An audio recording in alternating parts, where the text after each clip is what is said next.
Thank you very much, Ray, and thank you everybody who has come into this session to listen into all these really great talks that we've had so far, and so many on behavioural economics, which is a very interesting area for me, particularly as what I do for a living in designing games for research has so many links with behavioural economics. So really this presentation is a guide in how to use design and designing a user experience or UX to nudge behaviours and outcomes with research participants, which in many ways, again, links back with the talks we've heard earlier on kind of massaging out those implicit opinions and thoughts and using behavioural economics.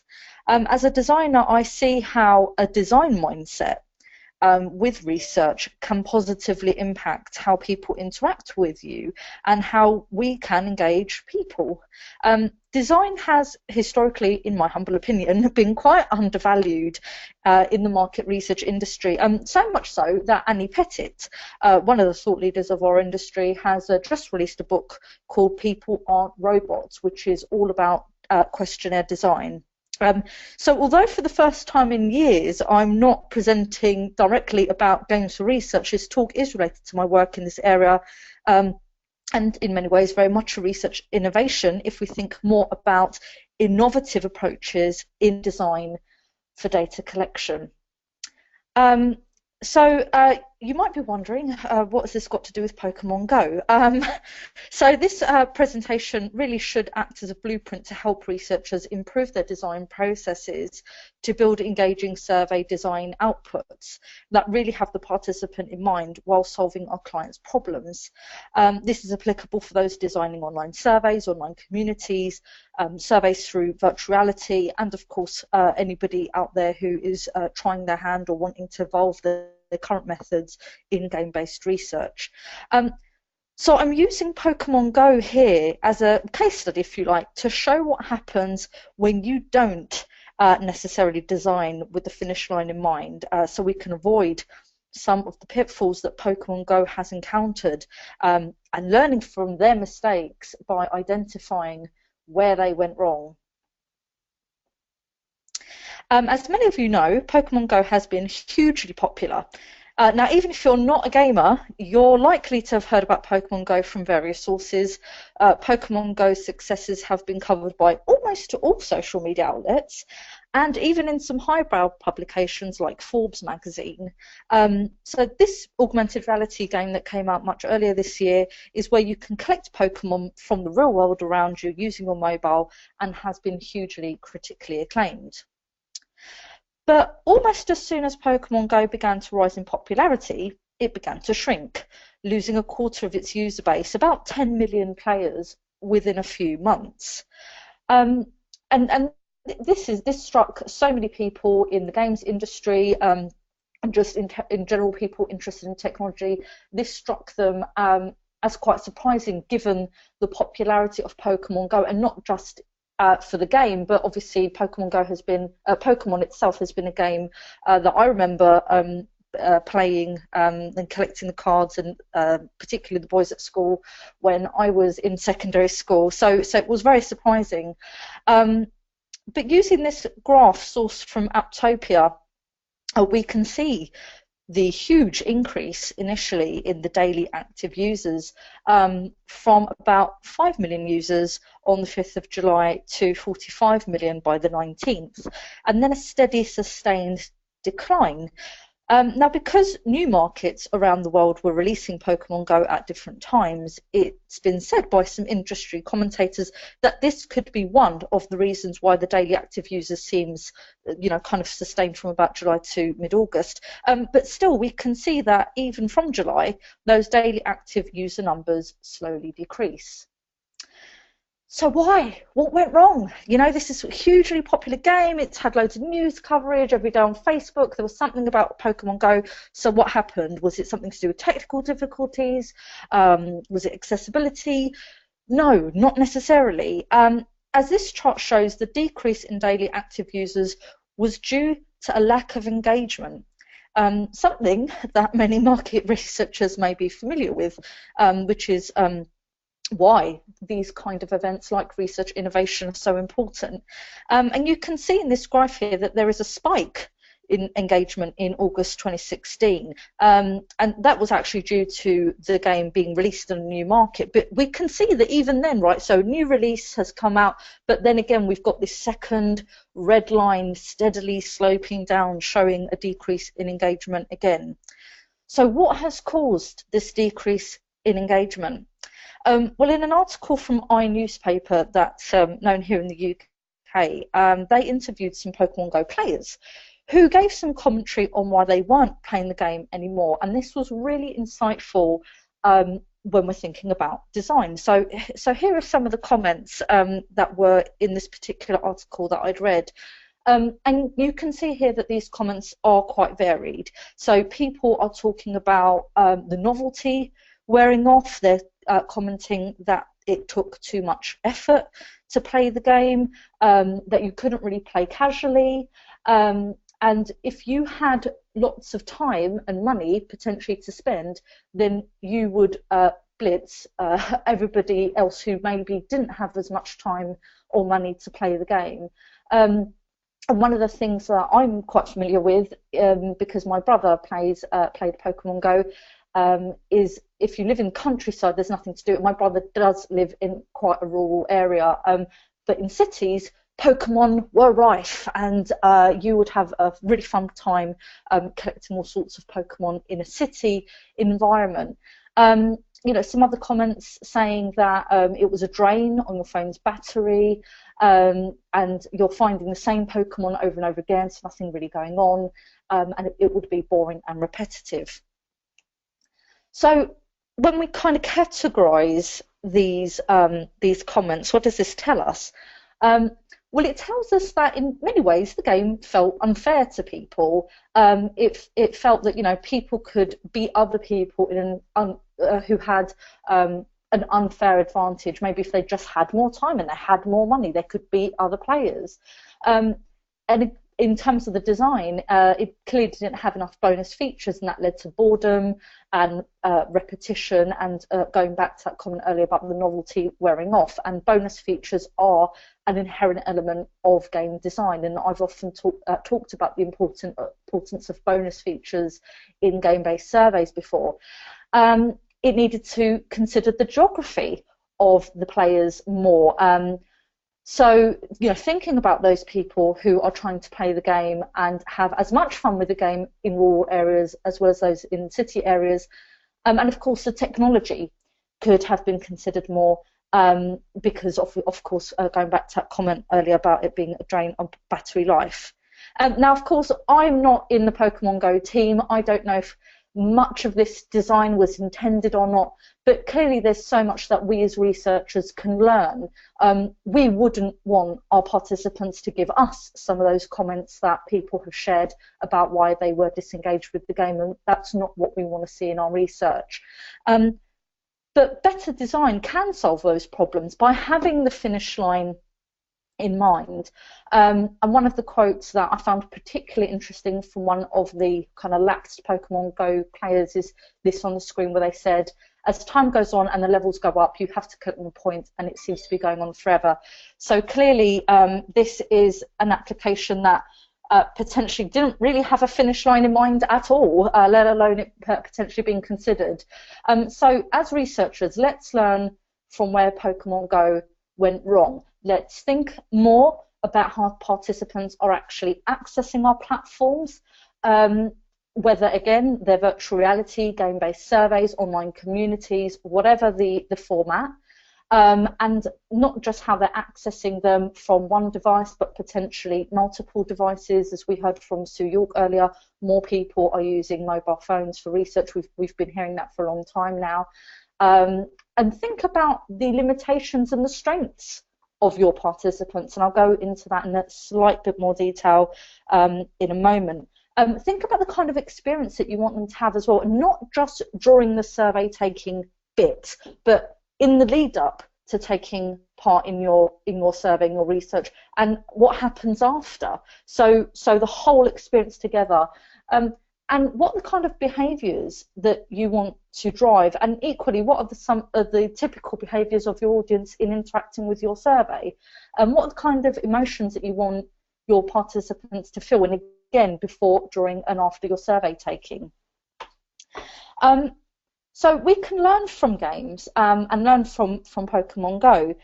So this is just a very rough figure that I've created. So usually what happens when people design a game, and when I've designed games in the past for entertainment, is that the game is produced, people play that game, and they display certain behaviours in playing that game, and those behaviours drive certain outcomes. Now let's apply this to Pokemon Go. So we have the game of Pokemon Go. Playing the game means that we behave in a certain way. So, for example, we might work in teams or alone. We might actually need to leave the house, and we collect things. We collect different Pokemon. So those are some of the behaviours. Now, in terms of the outcomes, well, because of those behaviours, people are exercising, they're collaborating, they're experiencing new places, they're questing, and feeling a sense of adventure outdoors. So that's what you've got: the format, the behaviours, the outcomes. But let's reverse Pokemon Go, harking back to the title of this presentation. Typically, this is what happens when people are using gamification, and this is why gamification, as well as games, are so important in the market research industry. So what we tend to have when gamification is being used is that people design with the outcomes in mind first. So typically gamification platforms think, right, what do I want the outcomes to be for my participants, for my players? What are the behaviours that are going to drive those outcomes, and how can my design, for want of a better word, manipulate those behaviours to drive those outcomes? So let's reverse Pokemon Go. Let's say that we did start with the outcomes that we wanted people to have a platform in which they could exercise and collaborate, experience new places, quest around their area, and so on. We probably would think that those outcomes would be encouraged by behaviours like people working in teams or alone, having to leave the house and needing to collect things. So if we worked backwards, we'd probably end up with something like Pokemon Go, right? A design that drives those behaviours to create those outcomes. Or we could very well end up with a game like Zombies Run. This is an app game that encourages you to jog and jog faster and jog for longer, because you can hear zombies chasing you, and it's great. For anybody who hasn't heard of this, it's hugely popular actually, and I would encourage you all to download it on your phones and listen in. So playing this game means you have to leave the house, you can discover new areas, and you can collect things, much like Pokemon Go. So this game was designed with the finish line in mind. So the designers surely must have asked themselves, how do we make jogging outdoors more fun and engaging and help people exercise more and arguably better? And this game was the outcome. But you can see that some of those behaviours and outcomes are very similar to Pokemon Go. It's just the design is different because the purpose is different. Pokemon Go was largely for entertainment. This is for helping people exercise outdoors. Or you might end up with a game like Ingress, and Ingress was actually developed by the same organisation that created Pokemon Go. This is another, just like Pokemon Go, location-based augmented reality game that you can play on your mobile phone. And again, you can collect things, you can work collaboratively, you could work alone, you have to leave the house. So you can see that these outcomes are the same, and a lot of the behaviours that drive those outcomes are the same, but again, the design is different because the purpose is different.